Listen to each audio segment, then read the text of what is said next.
백상사주 TV 시청자 여러분 반갑습니다. 이제 2021년 신축년이 시작되고 있습니다. 오늘은 좀 특별한 말씀을 드리고자 합니다.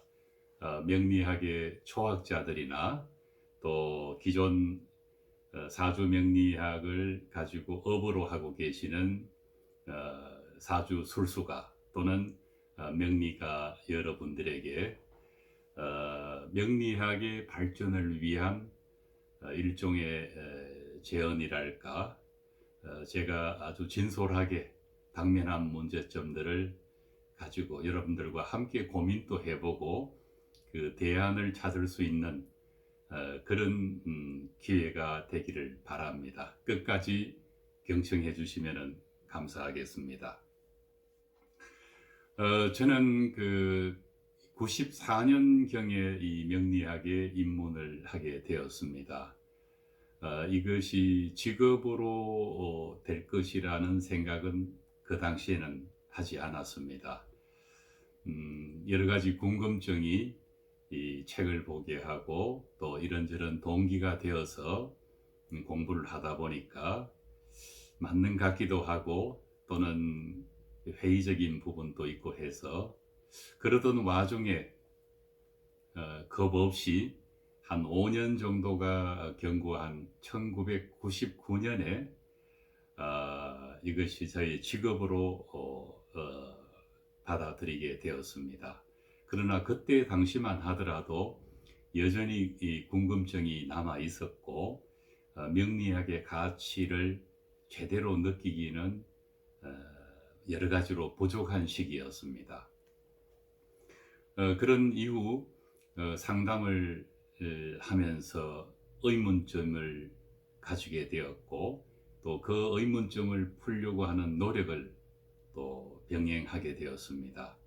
또 제자들을 가르치는 가운데 이론적인 한계도 모순도 찾아낼 수가 있었습니다. 2006년쯤은 비교적 오래된 과거이지만 명리학의 사주의 용신에 관한 문제를 갖고 고민을 하다가 중화용신이라는 개념을 창안하게 되었습니다. 자, 그 이야기는 조금 이따 다시 하도록 하겠습니다. 그리고는 2014년경이 되어서는 대학원에 들어가서 석사과정과 박사과정을 마치는 가운데 제가 의문을 가졌던 부분인 그 음양오행론을 명리학적으로 적용하는 데 있어서 기존에 우리가 잘못 알고 있지는 않았는가에 대한 여러 가지 문제를 비판적인 시각으로 연구를 하게 되었습니다. 그때 논문의 제목은 음양오행론의 명리학적인 적용에 관한 연구였습니다. 이어서 박사과정에서는 오늘 말씀드리고자 하는 여러 가지 문제를 논증하고 또 후학들에게 뭔가 고전 사주 명리학의 한계를 극복할 수 있는 그런 노력을 하고자 한 결과 명리학의 중화용신에 근거한 인간 심성 연구라는 주제로 박사 논문을 마무리하게 되었습니다. 오늘 이 소중한 시간에 명리학 초학자 여러분들과 또 기존 사주 명리가 여러분들에게 현안하는 명리학의 문제점이 뭔가를 세 가지를 우선 제안을 해보고 싶습니다. 그리고 그 대안을 찾아보고 합니다.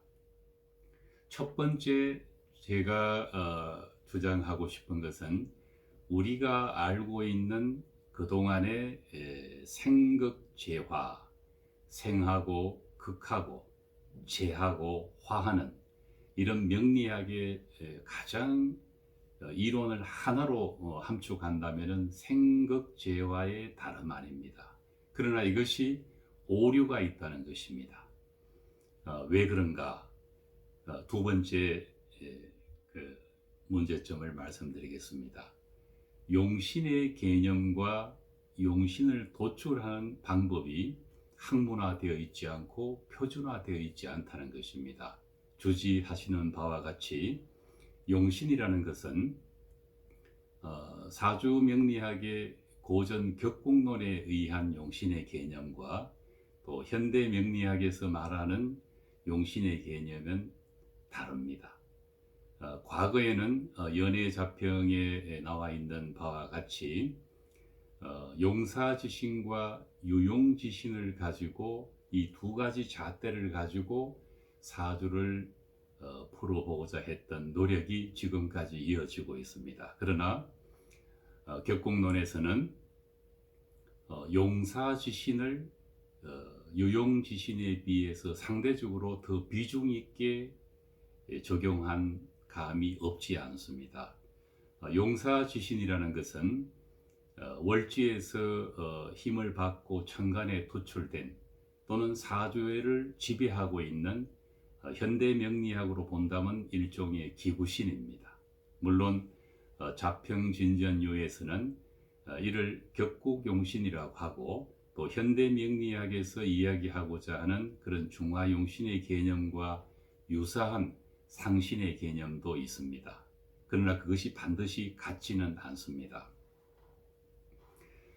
그리고 유용지신은 우리 현대 명리학에서 말하는 사주의 중화를 위해서 필요로 하는 오행이라는 개념과 유사하다고 생각합니다. 그러나 고전 격국론에서는 용신의 개념 자체가 다르다 보니까 현대 명리학에서 말하는 용신과 그것이 일치하지가 않습니다. 그러다 보면은 용신의 도출에 대한 어떤 표준화가 다를 수밖에 같아지기가 어려웠던 겁니다. 이런 문제점을 안고 현재까지 명리학이 발전을 거듭하고 있는 것입니다. 쉽게 말하면은 격국론자와 또는 중화용신을 우선시하는 현대 명리학의 용신론자들이 대립되어 있다고나 할까 하는 정도입니다. 그러나 명리학의 초학자들은 무엇이 옳은가에 대한 판단을 할 능력이 없습니다. 그렇다 보니까 이쪽 저쪽을 기울이다가 이론적인 어떤 주관을 갖지 못하고 어떤 사주를 푸는 때 A 이 사주를 볼 때는 격국론, B 사주를 볼 때는 현대 명리학에서 말하는 용신론을 적용한다든지 또는 조후와 억보에 대한 뚜렷한 그런 개념과 이미 설정되어 있지 않기 때문에 주먹구구식의 용신 도출에 대한 그런 용신 도출이 딜레마에 빠져 있는 것입니다. 같은 사주를 두고도 어떤 사람은 용신이 뭐다 이런 이제 문제점이 우리 주변에서 많이 확인되고 있는 것입니다. 세 번째는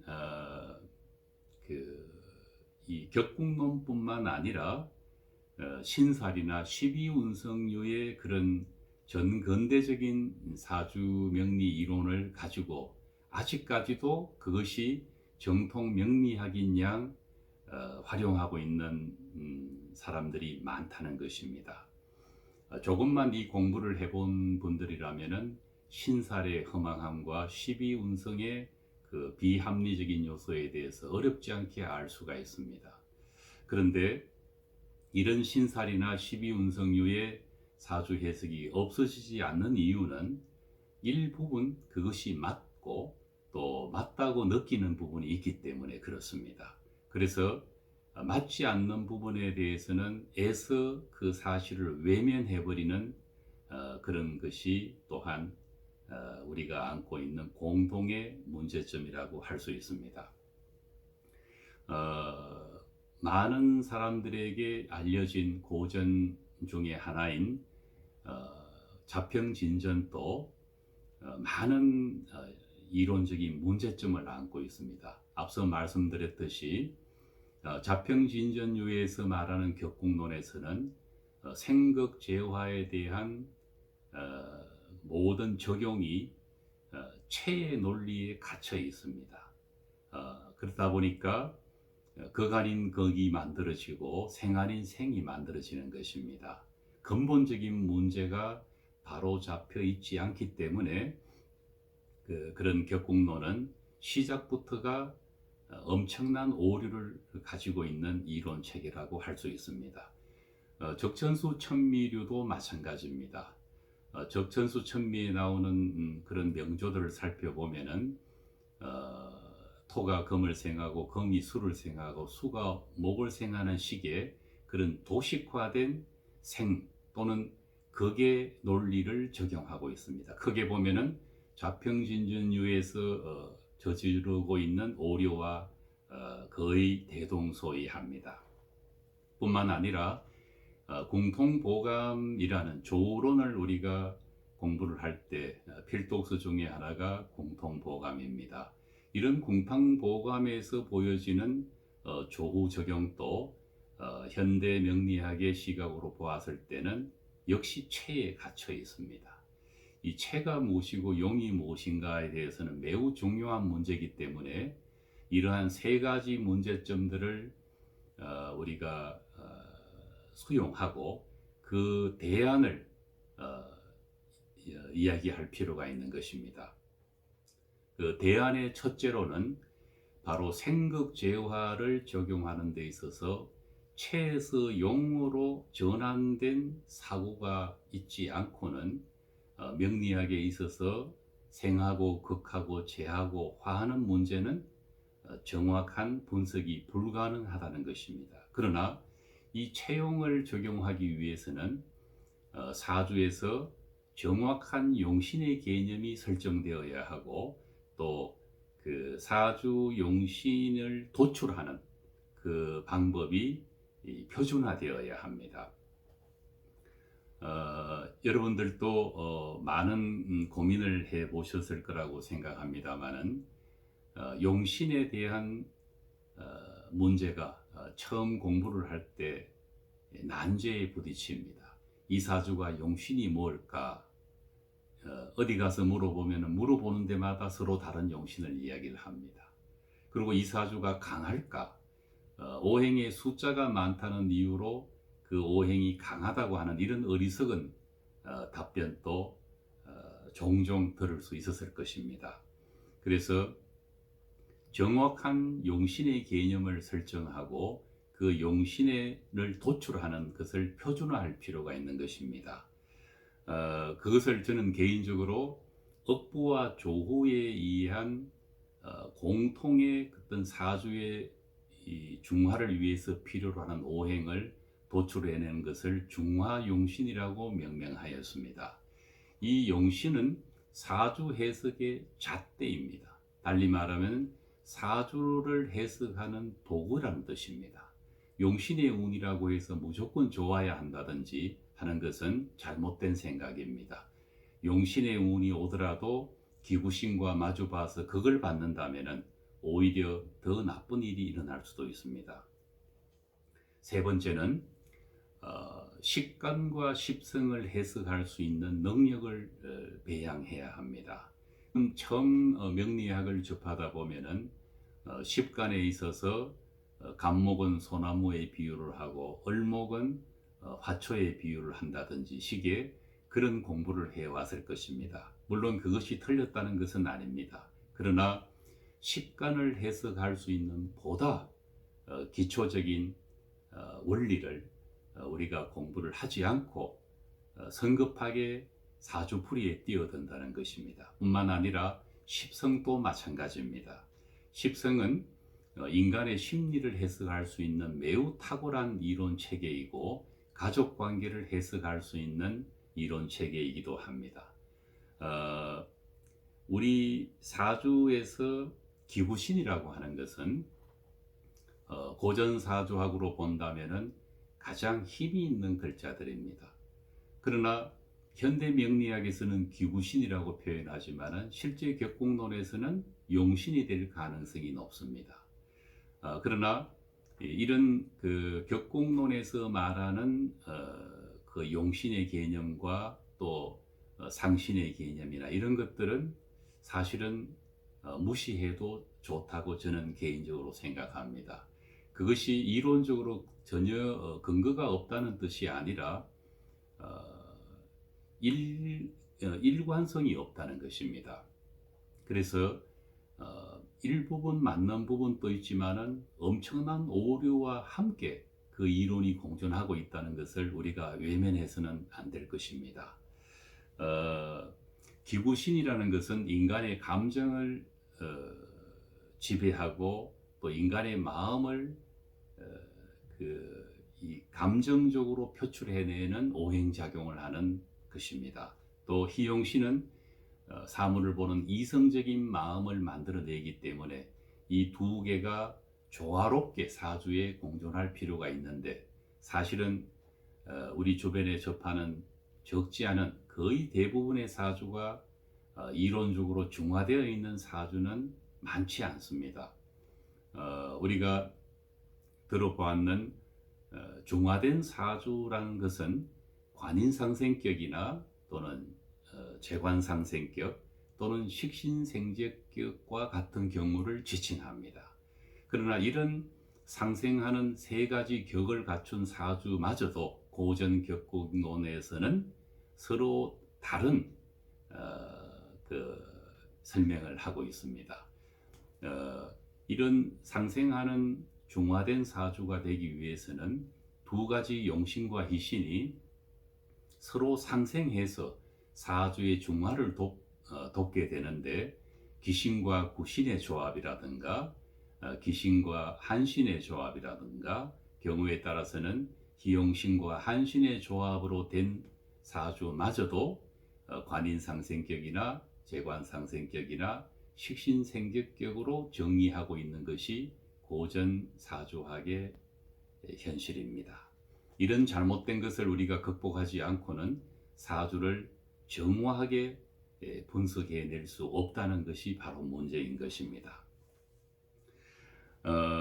이런 명리학의 현안을 말씀드렸고 또 세 가지 대안을 제 개인적인 주관을 가지고 말씀을 드렸습니다. 그 대안은 체에서 용으로 전환된 생극재화를 우리가 적용해야 된다는 것과 두 번째는 정확한 용신의 개념을 유용지신에 의한 중화용신을 우리가 수용해야 된다는 것입니다. 중화용신이라는 것은 억부와 조후, 사주를 판단하는 두 가장 의미 있는 이론 체계인 억부론과 조론에 의해서 이 공통 분모에 의해서 모든 사주의 용신을 판단할 수 있어야 한다는 것입니다. 저의 연구로는 사주의 용신과 희신의 조합은 네 가지 유형 외에는 존재하지가 않습니다. 그 첫째는 화목이고 둘째는 수금이며 세 번째는 화토이고 네 번째가 토금입니다. 물론 화목은 경우에 따라서는 목이 용신이 되고 화가 희신이 되는 경우도 있고 수금은 경우에 따라서는 금이 용신이 되고 수가 희신이 되는 경우를 포함한 개념입니다. 용신의 개념이 정확하게 설정되고 도출된다면 사주를 공부하는 부담의 반은 경감될 수 있다고 봅니다. 세 번째 대안이 십간과 십성의 해석 능력을 소홀히 하지 말고 아주 집요하게 십간과 십성을 해석할 수 있는 이 가벌병정 무기경신임계나 비경급제 식신상관이라는 이 십성의 개념을 이성적인 심리작용을 할 때와 감성적인 심리작용을 할 때를 뚜렷하게 이해하고 말로 표현해낼 수 있어야 합니다. 그것이 바로 통변의 능력과 직결되기 때문이 그렇습니다. 그렇다면은 우리가 지금 이런 현안을 가지고 이런 대안을 가지고 있는 가운데 이런 명리학의 발전을 방해하고 있는 것이 있습니다. 역시 세 가지로 요점을 말씀드리겠습니다. 첫째는 명리학을 배울 수 있는 학원이 없습니다. 법적으로 명리학 학원은 등록되지도 않고 허가되지가 않습니다. 이런 점은 제도적으로 개선되어야 한다고 생각합니다. 그러나 그 대신 우리가 대학에서 평생교육원에서 명리학 강좌가 많이 개설되어 있고 그것이 벌써 짧은 시간이 아닙니다. 10수년 전부터 활성화되어 왔는데 지금에 와서는 각 대학에서 실시하고 있는 그런 이 명리학 강좌가 외면당하고 있다고 해도 과언은 아니라고 생각합니다. 그런 주먹구구식의 이현령 비현령식의 과거 사주 명리학으로는 지력이 높은 현대의 수강생들의 요구를 수준을 충족시킬 수 없다고 저는 단언합니다. 그래서 명리학에 대해서 호의를 가지고 많은 관심을 가졌던 그런 이 초학자들이 등을 돌려버리게 된 것도 사실입니다. 물론 그 전국에서는 몇몇 대학원에서 이 명리학이 제도권에 편입되어서 석사과정과 박사과정이 개설되어 있고 많은 논문이 써여지고 있습니다. 그러나 이 대부분은 학위를 위한 그런 고전사주학의 이론을 논문을 위한 논문으로만 활용된다든지 과거의 어떤 문제점을 극복하고 새로운 대안을 제시하는 그런 노력은 부족했다는 것을 지적하지 않을 수가 없습니다. 가장 바람직한 것은 대학원 과정에서 이 실용명리학을 고전 이론을 연구하면서 현대 명리학에서 필요로 하는 그런 이론을 창출해내어야 하는데 아직까지는 미흡한 실정입니다. 시간을 두고 해결해야 되겠지만은 이것은 기존 제도권에서 공부를 하고 있는 분들에게 상당한 책임과 또는 그런 의무가 있다고 생각합니다. 두 번째는 당면한 어떤 문제점의 이 두 번째는 유튜브나 또는 출판물 그리고 블로그 등 많은 그런 매체를 통해서 명리술수가들이 자기 자신의 주장을 또는 고전의 이론에 바탕한 자기 해석을 가지고 여러 가지 그런 이론들을 쏟아내고 있습니다. 명리학은 이론도 중요하지만은 실제 상담 경험도 중요합니다. 상담 경험만 있고 이론이 없는 사람도 위험할 뿐더러 이론만 알고 상담 경험이 부족한 사람도 똑같이 위험합니다. 그러나 유튜브나 많은 매체들을 보면은 각기 주장하는 바가 다르고 또 사주를 해석하는 그런 패턴들이 아주 다양합니다. 그 초학자들한테는 아주 혼란스러울 것이라고 생각합니다.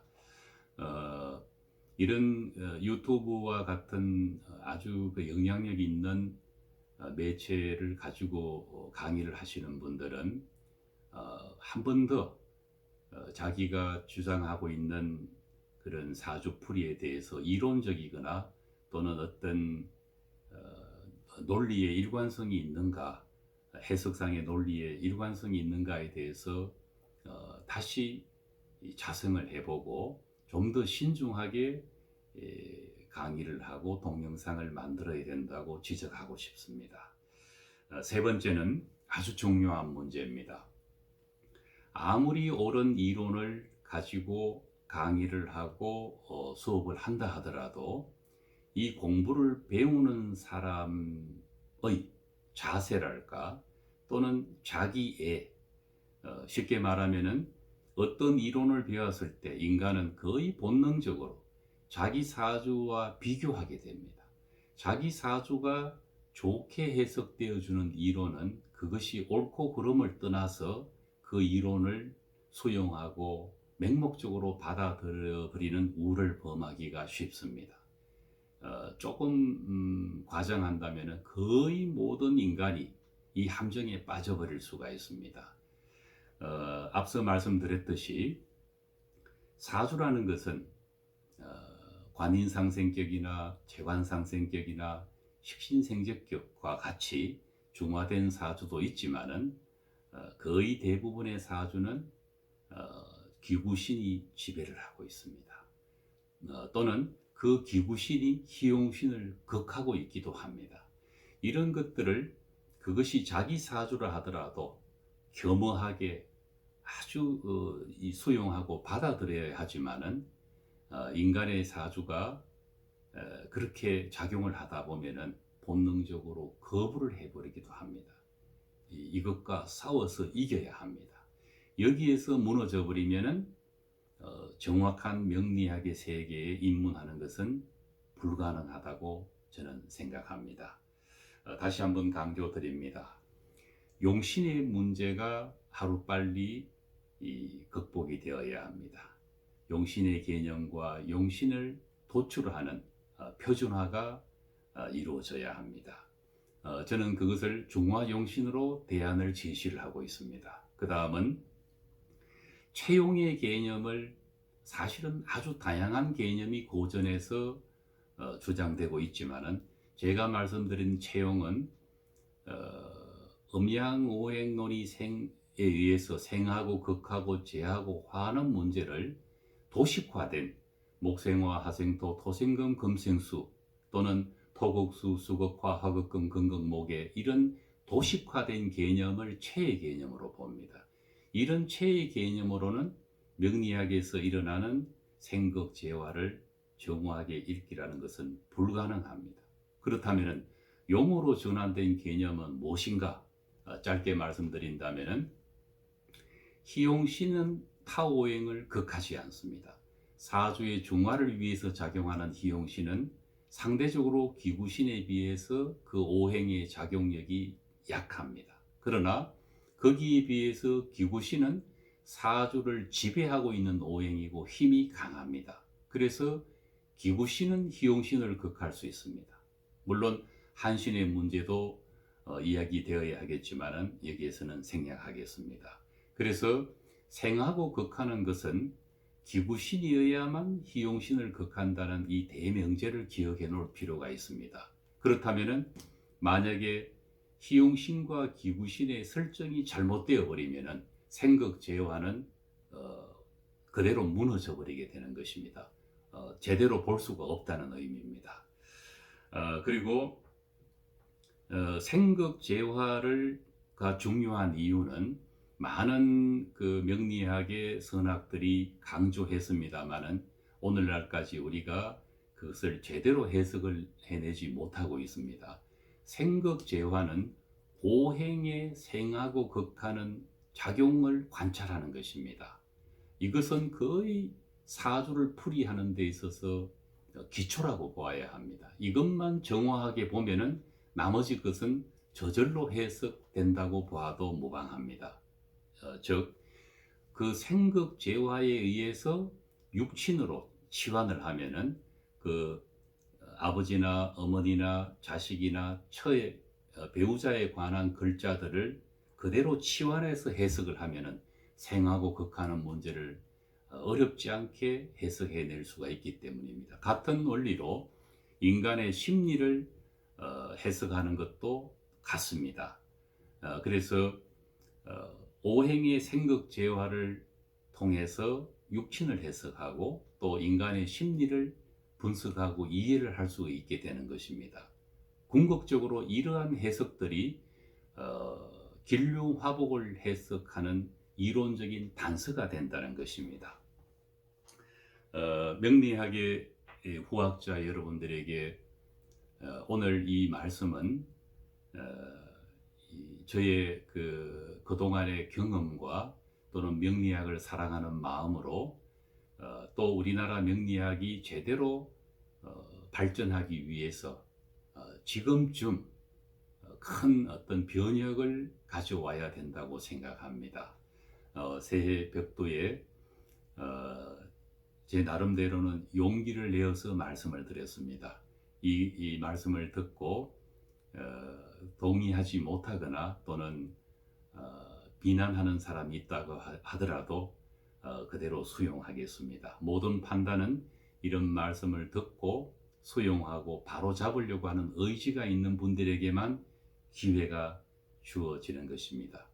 명리학의 초학자나 후학들에게 죄를 짓는 선배가 되어서는 안 된다고 생각합니다. 오늘 끝까지 경청해 주셔서 감사합니다. 건강하십시오.